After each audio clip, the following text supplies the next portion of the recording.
Welcome to the Project Achilles, guys. This case is happening in New Orleans. It's about the clerk who defended himself against two armed attackers. We are going to see what we can learn from that case for self-defense. But let's take a look at what happened first. I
think it's good to start with a reminder. Gas station, convenience stores are sensitive areas. They are attracting criminals, especially at night in certain areas in the city, because it's the only spot open where you can find food, alcohol, or whatever, and they're potentially easy to rob as well as the people inside. So when you find yourself in a gas station, in a convenience store, at a certain hour in the night, you have to be alert and ready. Let's take a look at what happened and break it down. So first of all, you can see one of the attackers is coming closer to the clerk. He's knocking on the counter with his gun.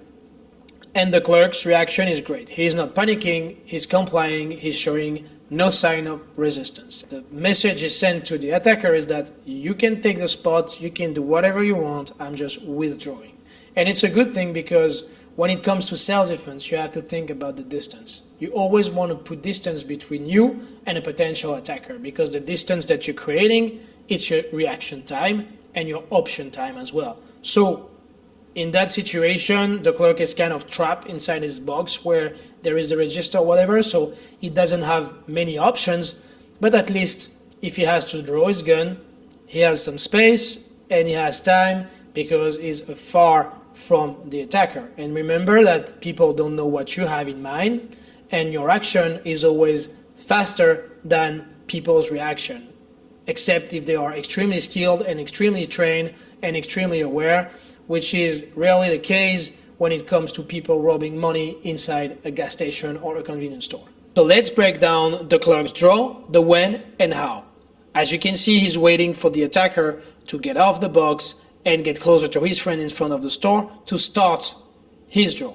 And how is he doing this? Since the beginning, he's behaving as the complying victim. He's playing the game, I'm a complying victim, I'm going on myself, I'm scared, I raise my hand high, I don't do anything, and I'm taking space from you guys, and I'm staying on my chair. And he's staying on his chair to draw his gun. And he's really dissimulating his draw on his chair behind the counter.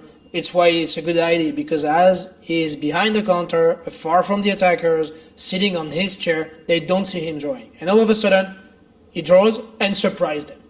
So now, let's take a look at how the defender is moving, and we are going to see that it's very interesting, especially for a learning perspective for self-defense, and even more when it's involving firearms.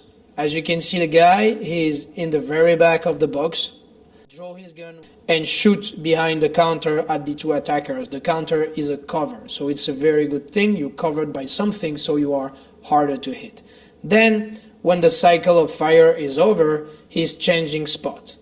And I think that he's doing this because he has to reload. So he's moving, changing spot, taking cover behind the new spot, reloading his gun, changing his mag, shooting again, so moving again from behind that spot. Remember this, when firearms is involved, you have to mix fire, moving, cover, and don't stay behind the same cover always, if possible, of course, because it's always harder to hit a moving target. Thank you very much for watching Project Achilles. Don't forget to like this video, to watch the other content that we're producing on the channel, and you can also follow us on Instagram. Thank you very much.